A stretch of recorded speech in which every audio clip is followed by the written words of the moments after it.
Today on CCX News, coping with power outages. After severe storms Sunday night, including large hail and 60-mile-per-hour winds, we assess the impact throughout the Northwest Metro. Thanks again for joining us. Thousands were without power Monday morning across the Northwest suburbs after powerful storms hit our area. Golden Valley bore the brunt of the impact. Jillian Cleveland visited a neighborhood in Golden Valley and joins us with more. Emily, Sunday night storm brought rain, hail, and winds of over 60 miles per hour. Here in Golden Valley, some people were dealing with some major storm damage, while crews from XL Energy have been hard at work trying to restore power for hundreds of customers. So we've been, well, maybe 10 hours without electricity.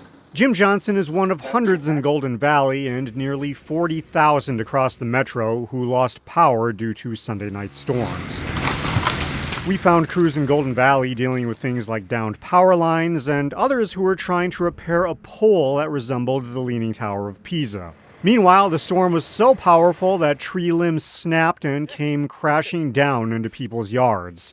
A tree removal service was busy hauling away debris and grinding the wood into chips. But folks like Jeff Springer decided he wanted to save some money and took matters into his own hands. I don't have to be in a hurry. He's saying, oh, we'll get it out of there for you. But you know what? I can deal with it. I can cut it up slow and steady, win the race like the turtle versus the hare. Yeah, I'm happy to do that. The city of Golden Valley wants to remind people to stay away from any downed or sagging power lines and always assume that a downed line is energized and dangerous. Reporting in Golden Valley, Jillian Cleveland, CCX News. Meanwhile, golf ball-sized hail fell in Plymouth Sunday night. Take a look at these photos posted by a homeowner in Plymouth on X. He measured 1.5-inch sized hail. A trained spotter in Plymouth reported to the National Weather Service even larger sized hail, 1 3/4 inches at just before 8 p.m. Sunday. The National Weather Service also reported a house fire in Corcoran started by a lightning strike. The Hennepin County Medical Examiner's Office announced some sad news over the weekend. An 8-year-old Brooklyn Center boy accidentally drowned after swimming at a park reserve in western Hennepin County. Hennepin County authorities say 8-year-old Carmen Kone died late Friday night at Children's Hospital in Minneapolis. The child was swimming at Baker Park Reserve the day before. According to the Hennepin County Sheriff's Office, the child was on a supervised field trip when he was discovered in about 3 feet of water. The medical examiner says the child died from complications of freshwater drowning. Meanwhile, Brooklyn Park Police say they had to break up a large gathering that started as a cultural event at Park Center High School. According to police, the gathering took place Saturday evening. Police say they got involved when people tried to force their way into the stadium and refused to leave. Police say they declared an unlawful assembly outside the stadium, but let the event on the inside continue. Multiple officers from several different departments were needed to disperse the crowd. No further incidents were reported. Drivers, brace yourselves. Expect significant delays traveling on Interstate 394 between Golden Valley and downtown Minneapolis due to road construction. The Easy Pass toll lanes will now be closed during all hours to traffic starting at Highway 100.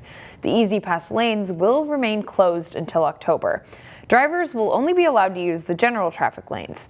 According to MnDOT, the delays could be significant, with an additional 5,000 vehicles a day added to the general lanes in each direction. The closure is necessary as crews will be doing repairs to bridges and ramps. An empty big box store in Maple Grove that's been closed for years could soon get new life.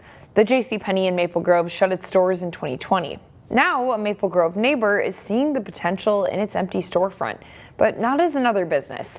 I explained his vision for a multidisciplinary art space, Grove Square Studios. The former Penney property has plenty of space for big dreams. As I was driving by this place every day, it just looked so empty, but yet it screamed to me that it had such potential. Since the store closed in 2020, it's been sitting vacant. But it takes a creative mind, like Dave Berger, to see what it could become. And if you look right there, I see a stage right there too as well. Look at that. Perfect place for a stage. Berger said he felt Maple Grove needed an art space for all its creatives, many who don't have a long-term home. It makes it hard to be creative when you don't really have a reliable place to call your home. His vision? A multidisciplinary art space with room for theater, dance, music, and physical art. Berger hopes to fund the space with classes, performances, and its future tenants. You can just picture all that talent in one area. and it'll just feed upon itself. The energy level will just, kind of replicate, which is kind of cool. He's connected with the landlord, who he said is on board. So far, Berger says more than 30 groups are interested in being a part of it, including the I-94 West Chamber of Commerce. President Mindy Smith hopes it could become a meeting space. We have a lot of beautiful outdoor spaces in Minnesota, but it's hard to sometimes find indoor seating that fits a crowd larger than 300-400. But it's not just for the commerce's benefit. She says it could fill a gap in the corridor for everyone. Really, it'd be a nice space to have something on this edge of the city that could bring more people to Maple Grove. The lease isn't signed yet. If all goes smoothly, Berger hopes to open Grove Square Studios to the public in spring or summer 2026. You can learn more or join in on the efforts online. We'll post a link at ccxmedia.org. And finally, this segment, the Plymouth Community Center Art Gallery has come to life thanks to a pencil. Plymouth artist Colleen Cosgrove has her work on display featuring pencil and charcoal drawings. The exhibit runs through the end of August. We'll leave you now with more of what you'll see.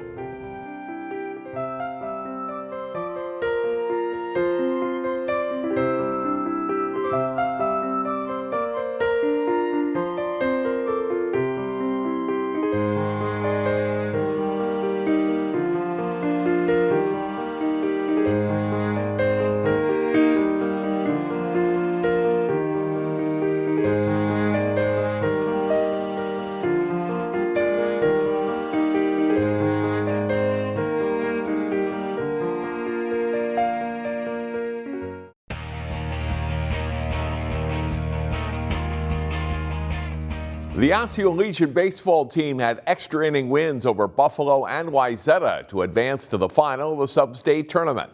They had another nail-biter in the title game. Jay Wilcox has highlights. Buffalo and Osseo meeting in the Sub-State 10 Legion baseball final round. Osseo needing 1 win and Buffalo needing 2. It's a pitcher's duel. Quincy Standall of Osseo gets the strikeout on his way to an impressive complete game outing.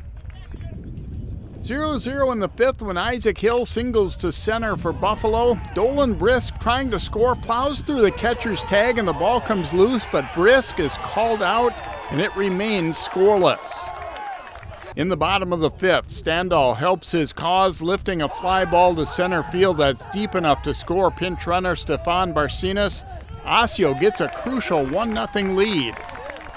In the 6th, Cole Lindberg grounds one up the middle. Cooper Scove gets to it but juggles it a bit, but he turns and throws home to just get Tyson Moore on a close play at the plate, and Osseo's lead holds up. Buffalo loads the bases in the 7th, but Will Moravsky goes down swinging for the final out as Standall gets the shutout, giving Osseo the Sub-State 10 championship with a 1-0 win. Jay Wilcox, CCX Sports. In the Sub-State 8 American Legion baseball final, 2 local teams met with a state tournament spot on the line. Tutino Grace and Champlin Park meeting Sunday morning in a winner-take-all game for the Sub-State 8 title. A big hit for the Eagles right away in the bottom of the 1st inning. Bases loaded, 2 outs, and Drew Zier's fly ball to deep left field clears the fence for a grand slam. The Eagles fired up as they jump out to an early 4-0 lead. PG starting pitcher Tommy Heifert allowing just 1 run in the first 4 innings of work. It's the strikeout here in the 2nd inning. Champlin does score a run in the 3rd. The ground ball to second hit by Kellen Oleg-Mueller. The Eagles get the out at second base, but the throw to first is wide and goes to the fence. Brockton Sandell scores to make it 4-1. Tutino Grace went on to win this game 7-6 in 10 innings. They advanced to this week's state tournament hosted by STMA and open at St. Michael Thursday against Tri-City Red. The Frolics men's softball tournament annually brings some really good competition and teams to Crystal. That was the case again this year as the tourney wrapped up over the weekend. Extreme Graphics of Sartell taking on Twin River Cabinets from Coon Rapids in one of the winners bracket semifinals in the Open Division. Bottom of the 1st inning, Ryan Lindgren singles to left. That scores a run as Twin River takes a 5-3 lead. Bottom of the 2nd, Austin Griner goes the opposite way and gets a single to left. This hit plates 2 runs. Twin River goes up 8-3. They lead 10-3 through 2. Top of the 5th, Extreme's Eric Zensis blasts one to right center field and out for a 3-run homer. That pulls his team within 3 at 12-9. Seventh inning, and Logan Hendrickson hits his second home run of the game. This one a 3-run shot as Extreme Graphics outscores Twin River Cabinets 12-0 over the final 3 innings to win 17-13. Another winners bracket semifinal pitted All-American from Brooklyn Park and Champlin against the Minnesota Maniacs out of St. Paul. Top of the first, and Dylan Lehman hits one to deep center and out for a 2-run homer to open the scoring for All-American. Third inning, and it's Scott Novak hitting one deep to left center. This one hits at the base of the fence. Seth Solwald scores, and it's 16-2. Lehman hits another home run in the fourth inning as All-American wins this one easily, 22-2 the final. They would go on to beat Extreme Graphics to win the Open Division title at the Frolics. Priority Construction of Rochester won the Rec Division title. John Jacobson, CCX Sports. Find more prep sports games and highlights at ccxmedia.org and follow us on social media.